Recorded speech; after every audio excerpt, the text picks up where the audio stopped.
chairing this session. Mr. Raghav Chandra, could you please come on the stage? Anita has helped me by already being here.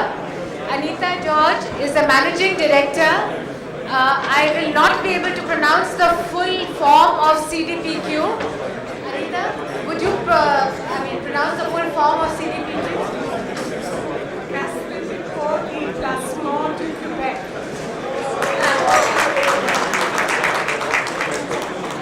Okay. Mr. Harsh Dhingra, Chief Country Representative, India, Bombardier Transportation. Harsh has also been the recent President of the Indo-Canadian Business Chamber. Yes, recent past President of the Indo-Canadian Business Chamber. Mr. Sunil Kanoria, Vice Chairman, Shrey Infrastructure Finance Limited. And Mr. G.R.K. Babu, CFO, DIL, GMR Group. For this session, we have a different format. It's going to be a very interactive session. There's no podium. It will be just question and answers. And I would like to introduce our session moderator, Mr. Rahul Modi, Managing Director at Ambit Corporate Finance, who are the knowledge partners for ICBC. I just want to say that NHAI is the largest ongoing infrastructure program anywhere in the world. Many important changes in NHAI's working and the highways program have been ushered in under the leadership of Mr. Raghav Chandra. Mr. Chandra, may I request you to please start the session.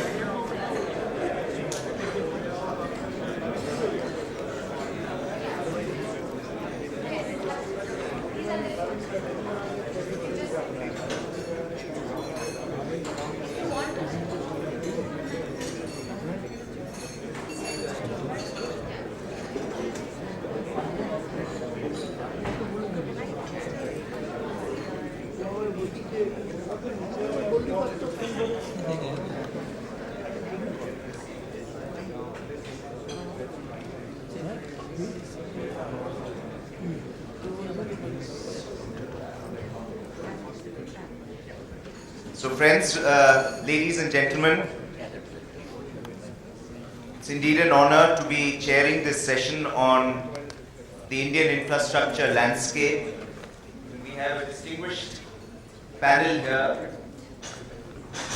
Anita George, the Managing Director of Kaise, the depot, and much more, but suffice it to say that Kaise fits the bill.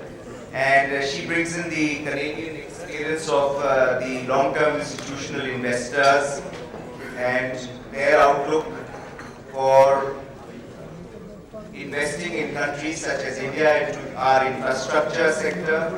Sunil Kanoria, good friend, Vice Chairman of, he actually should be like Chairman of Shrey Infrastructure Finance, which is the country's largest infrastructure finance company. And he was just telling me that there are some 80,000 contractors and some million arbitral awards to deal with, which is an astounding figure.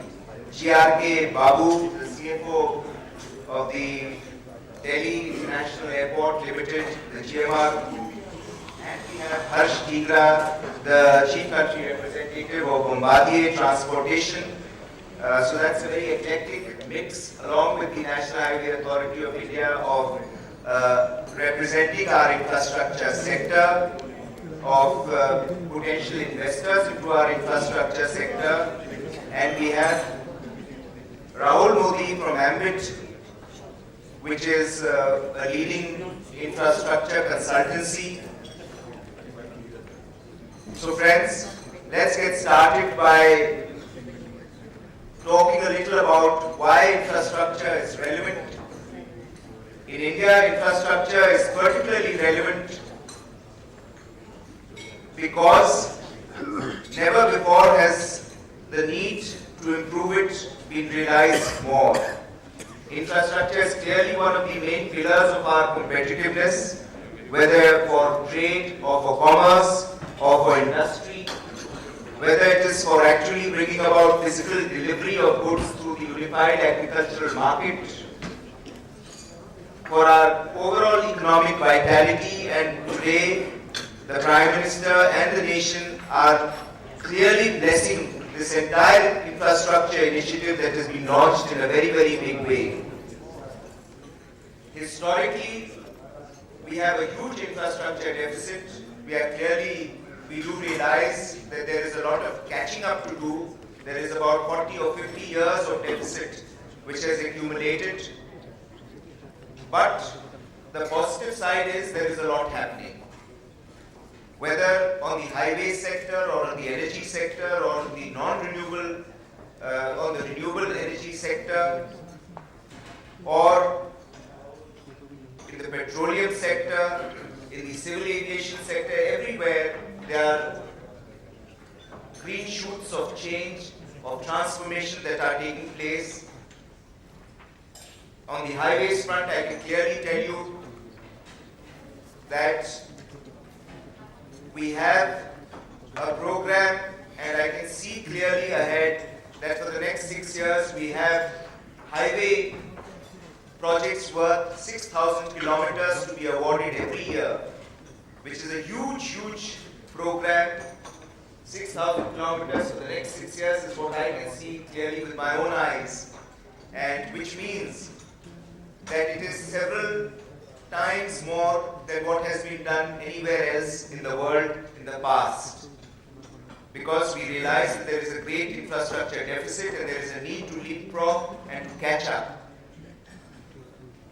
We are not today looking just at highway development, we are looking at an entire holistic treatment to highway development, which includes not just construction, but management of highways, creating the value additions which will ensure safety on our highways and providing the requisite comfort to the commuter, whether it means electronic traffic management systems, creating electronic tolling systems, creating signages of an electronic kind, providing wayside amenities which were historically never there on our highways, and greening of our highways to make them more energy efficient, to make them more carbon neutral, and to create an overall more pleasant experience for the highway commuter.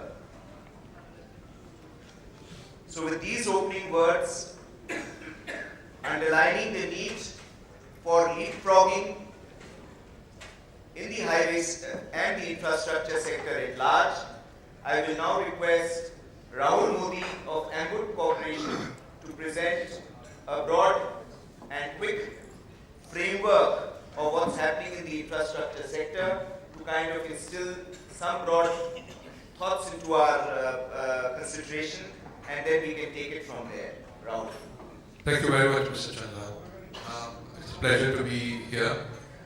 Before I begin my piece, just one clarification. A lot of people have asked me whether I have a connection with Prime Minister Modi. I would say, unfortunately not. But just on infrastructure, I think it presents a great opportunity for all participants in the value chain, be contractors, developers, investors, and financiers. I think as Mr. Chandra said, if India has to continue to grow at a high single-digit GDP, infrastructure has to be invested in. As he said, there has been historical deficit and huge investment is required in infrastructure. Estimates range from $500 billion to $1 trillion over the next 5 years and continuing thereafter. So it's by any stretch, it's a huge opportunity. So how is all this going to get financed? Clearly, the government plays a central role, and as we all know, over the last couple of years, the government has accelerated investments, particularly in highways and railway sectors. But it can't be, this sheer scale of this investment required cannot be financed by the government alone. The private sector, the foreign investors, and we're here to discuss Canadian investors, has played a big role. Indian Public-Private Partnership (PPP) program is now over 15 years old, and it's one of the largest such PPP programs anywhere else in the world. And I think if India were to meet its aspirations for infrastructure, the private and the foreign sector has to play a key role. So what has happened in the last couple of years, the government has taken a number of steps to facilitate development of infrastructure sector. I would divide it into three parts. One is more on the structural side.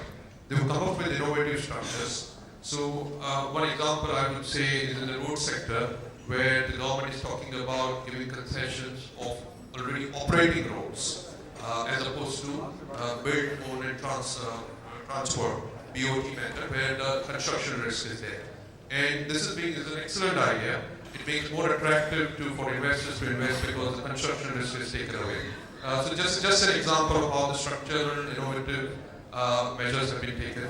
There have been a number of other measures such as relaxation of exit requirements, and it's making exit for the developers and investors relatively simple. Second area where the government has taken steps is operational matters.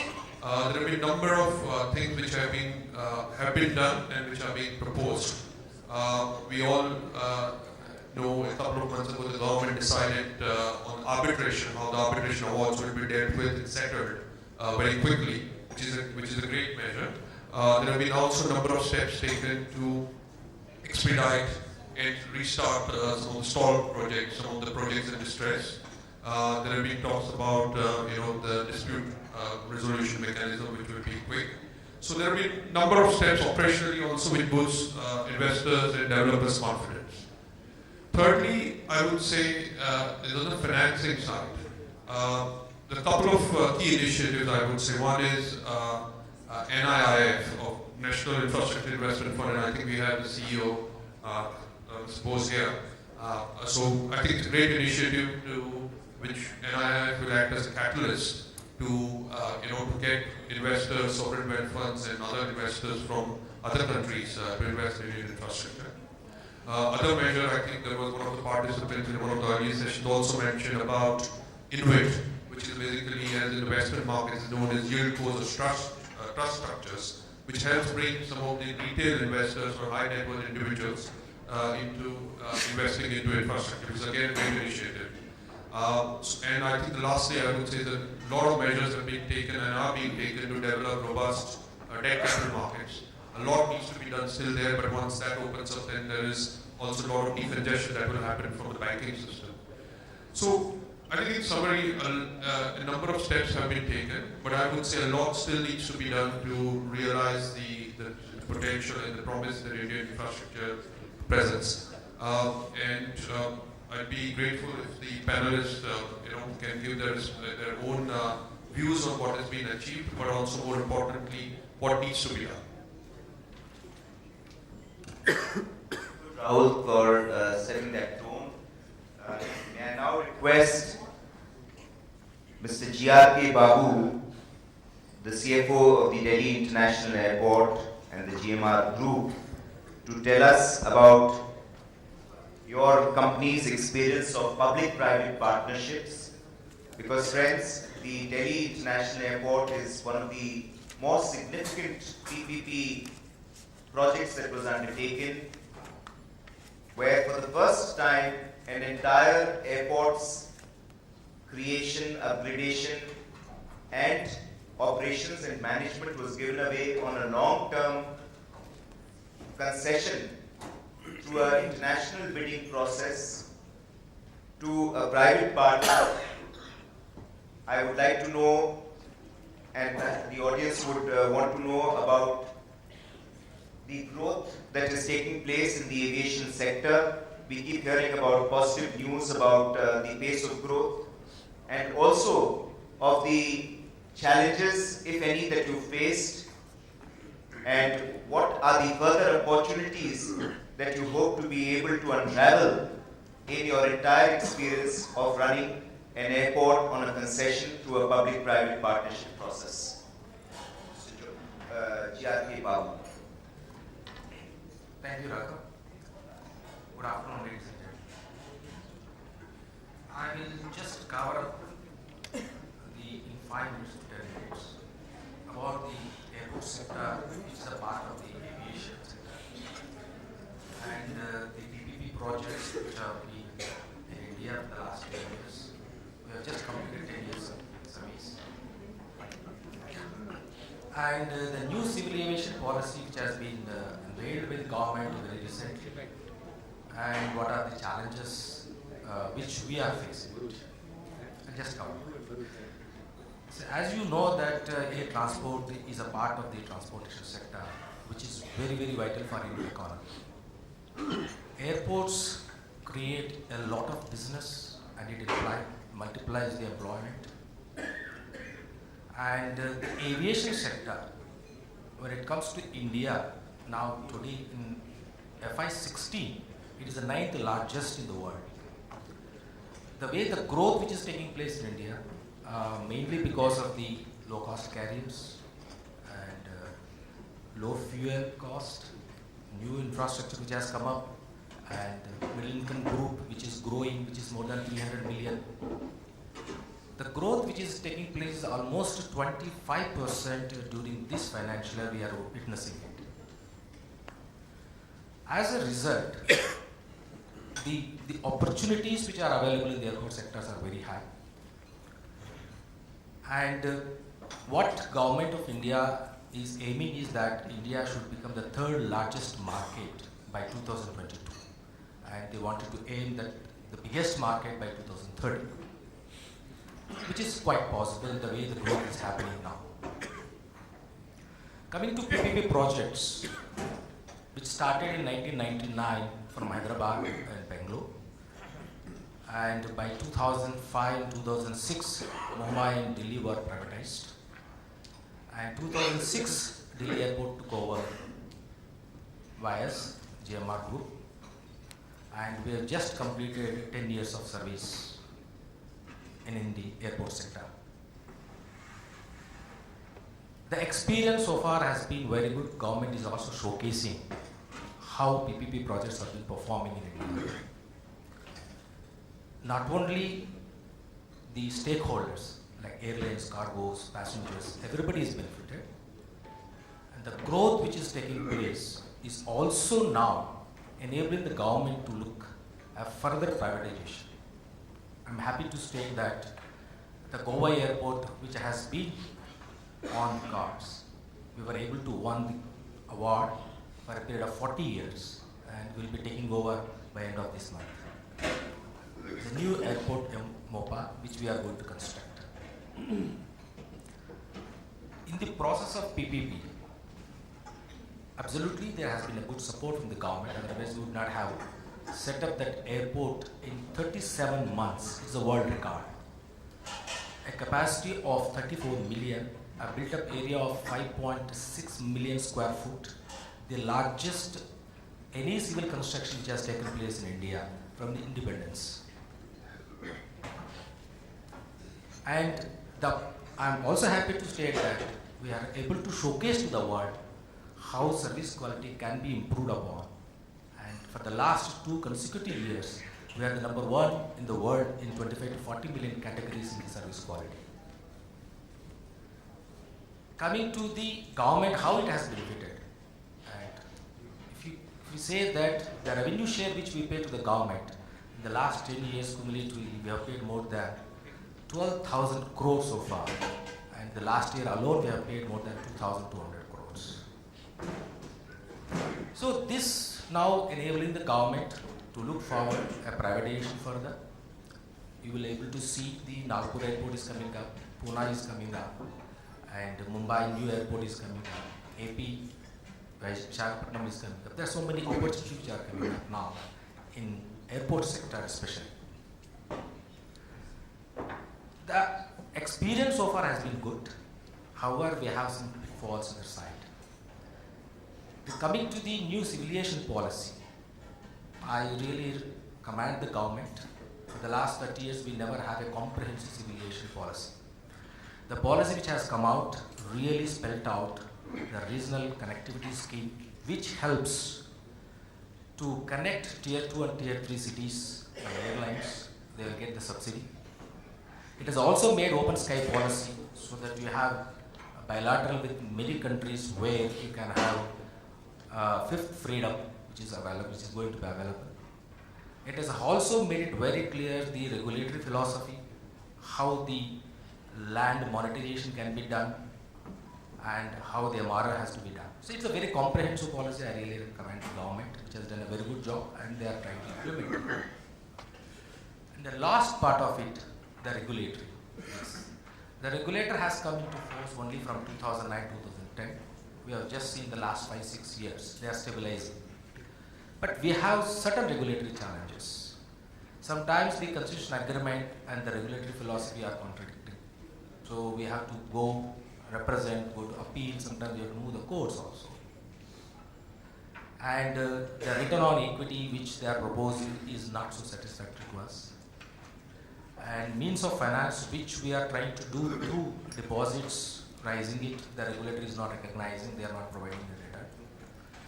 And the classification of the revenues between aeronautical and non-aeronautical, still sometimes some ambiguity is prevailing. Of course, the regulator is also trying to understand, and we have been able to make presentations to them. With this brief background about the airport sector and aviation sector, I would like to only say that there are good opportunities which are available now in India. I'm also happy to state that yesterday we have completed the first high yield bond from India of 10 years of $522 million, which has seen the more than 6x demand which has come mostly from the US and Europe, and which is at a very competitive price. So we are having a good opportunities, and GMR is looking at raising much more funds from the international debt capital market and possibly from the equity market also. This is a brief about the airport sector which is now prevailing in India, about the policy, regulatory scenario, and the GMR. I'm happy to take any other personal questions. Thank you very much.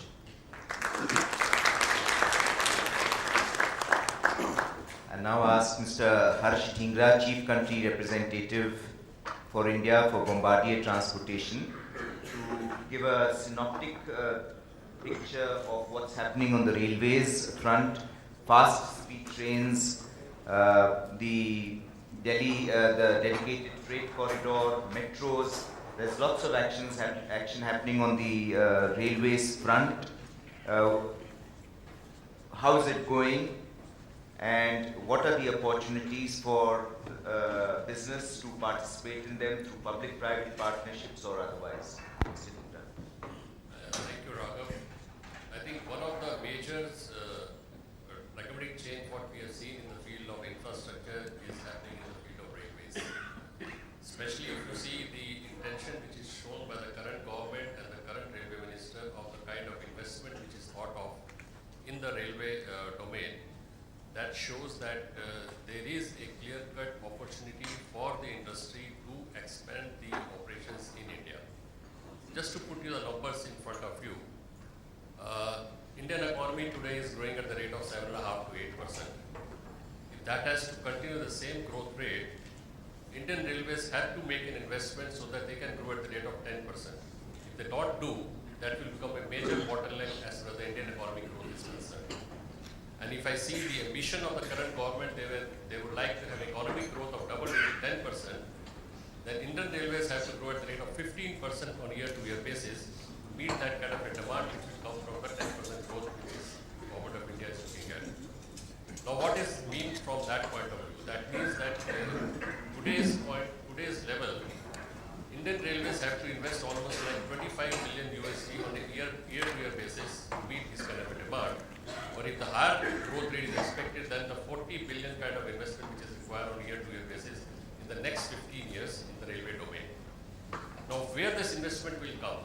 It will come in the field of setting up the new lines, putting up the electrification plan on a accelerated pace, putting a dedicated freight corridors. Today they have planned 2 freight corridors, but in the next 10 years there will be almost like 5 to 6 freight corridors will come. Increase of the speed on the existing system, getting the new technological project in the field of rolling stock, which means locomotives, high-speed trains, semi-high-speed trains, advanced signaling system which is required. And some of the areas which also government has highlighted is the station development in the way of PPP, or even setting up the new lines in the field of PPP. Now all all these kind of investment that Indian Railways is thinking of will require the industry as well as the finance companies and the developer to come forward and support this. So growth is something which I see in the railway is going to happen in the next 5 to 10 years. And if India has to grow at the same rate for the next 20 to 30 years, then I think there is no stopping as the railway investment is concerned. And also what we have seen in the recent 3 to 4 years is the kind of interest that got generated in the field of smart cities, especially in the urban cities where they would like to have some kind of a urban transit system that has to be put in place. You can imagine that sometime in mid-90s, nobody has thought of having their metro system in India. When the first metro system came in Delhi Metro, and I think it started in 2002.